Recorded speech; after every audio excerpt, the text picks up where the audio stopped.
coffee. Harry Potter coffee, not just any coffee. Welcome back, guys, to my YouTube channel today. Today we're going to be talking about the FX30 and my first week with it and my first impressions and see how it's going. But just to say, amazing.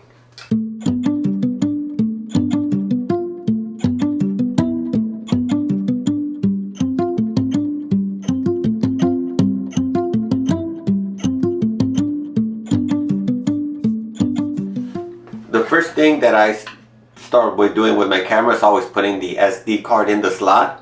What I found was that the first SD card that I put in, I was struggling putting it in and taking it out. I actually had to use some pliers to take it out.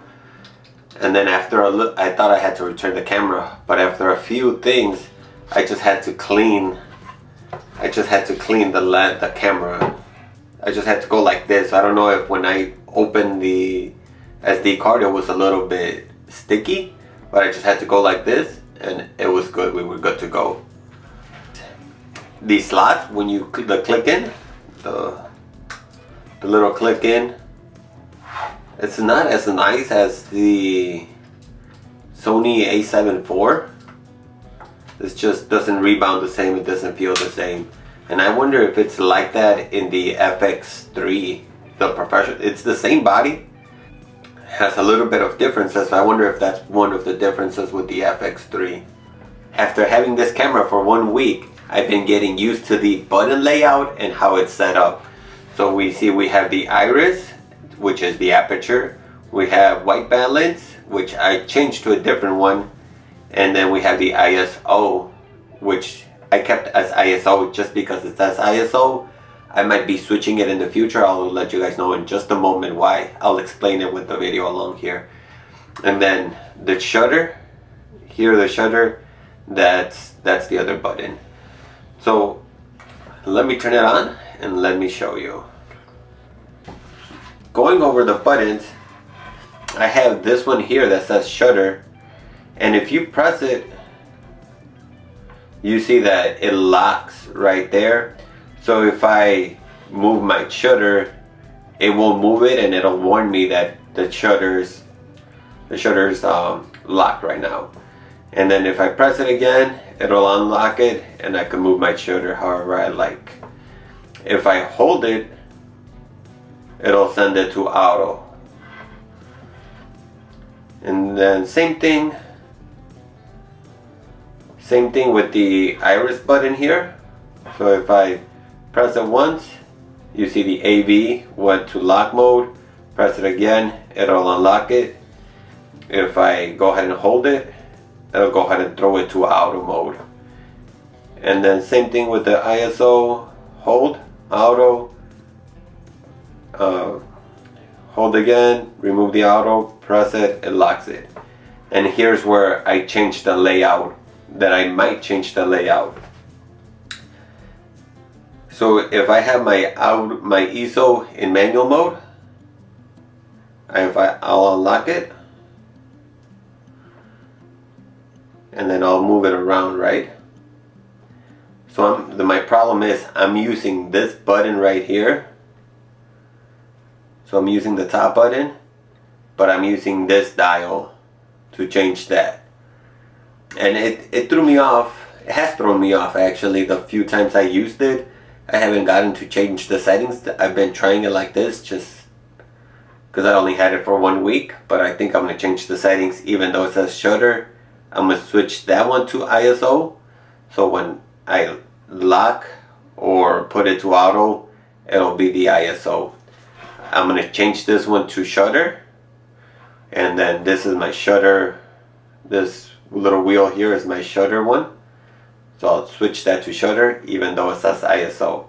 Didn't want to change it because the layout of the camera is like that. And I was like, But remember, it's your camera. You get to do whatever you want with it and use it what works the best for you. The iris is perfect because the iris is right up top, meaning this right here, aperture, iris aperture. And yeah. These buttons only work like that if you're in video mode. So if I'm in like picture mode, it doesn't work. I usually have it around my neck, and I usually have it like this, right? So I just grab and start recording. But the problem right here, if you could see, where am I gonna hit the record button? The record button is all the way up here or down here. So what I did, I set up my record button to be this button right here. Press it, starts recording, get my shot done, and then I press it back and I'm good to go. That's why I like to keep it in video mode, because I could just go here and press it. One thing I was struggling with was when I wanted to focus on something in the camera, because I use autofocus. So when I wanted to focus on something, the button would only work to start recording and stop recording. It would not give me that first stop to focus and then to go recording, or if I'm recording already, to focus again. The only way I got around that was using the touchscreen focus, and it's really nice, but I prefer not to touch the screen. Some Gryffindor coffee for some power, some magical power that I need. Those Gryffindor fans, those Harry Potter fans, raise your hands. I tried the picture, I put it in picture mode. I took some pictures. I went to go visit my new baby niece. Pictures were stunning. The light, I just used natural lighting, got the best shots. The pictures are amazing. That's all I could say. They could get me out of a pickle if I fall into one. The only thing is, I don't know if the flash, when I connect the flash, it'll flash since it doesn't have a shutter, and the flash gets activated by the shutter. But that's a question for another day. Pictures amazing. One more thing about the pictures I was gonna say. Oh yes. See if you could hear. You heard that? Well, it kind of reminds me of this iPhone. So back to the FN menu. If I click on FN, I'm pretty good in focus there, right? So I got, first is my audio. I messed up my audio in my videos quite a bit. So making sure that my audio is always handy and ready to be pressed, so I could check it at any time, is great. Like even if I'm recording, press it, I could change it. It's amazing.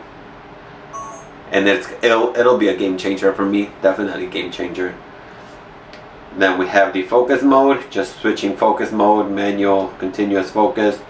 Manual mode, I only use in specific reasons if I've got a very still shot that I'm going to take. Other than that, touchscreen focus or autofocus works great. And then I have my focus area. That's something new I'm learning. Changing the frame rate. This frame rate here and this S&Q frame rate, I've barely been getting the hang of it. I don't know if it changes and then what quality of recording it changes, so I'm still working on that. I haven't gotten to that point yet. Picture profile, I haven't messed with any picture profiles yet. I've been just recording the no picture profile. That's what I record my events in. White balance, I still don't know how to set my white balance, but that's my next step to up my game. So this upcoming year, that's going to be my challenge, learning to set my white balance where I go, so I could get that nice white even color throughout nice even color throughout the whole video. Make sure it matches, make sure it looks nice. Zebras I have at 70.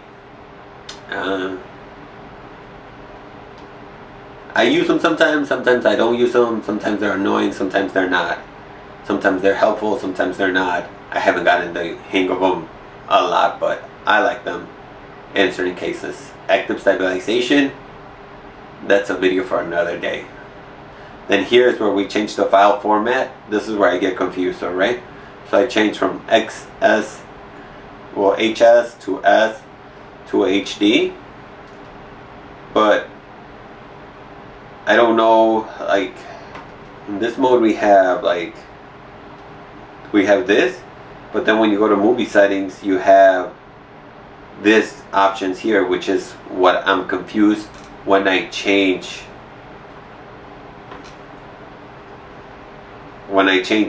this settings. That's what's confusing me, that I gotta see how it works and what settings it changes. Next one is the metering mode. Great, I learned how to use the metering mode. I'm learning how to use the metering mode. I think it'll be very helpful, especially when I'm in church. I've been struggling with those church shots. It's just churches like to keep the light up top really bright, and then the benches are dark, the carpet is dark, or their floor is dark, and I always struggle. I don't know if to overblow my image, underblow my image, keep it at the right. It's hard with the churches. So the churches I have to work on, and white balance I have to work on this year. I feel metering mode will definitely help. One thing I really liked that I learned was the focus map. It all shows all this stuff, and I don't know, that's pretty amazing.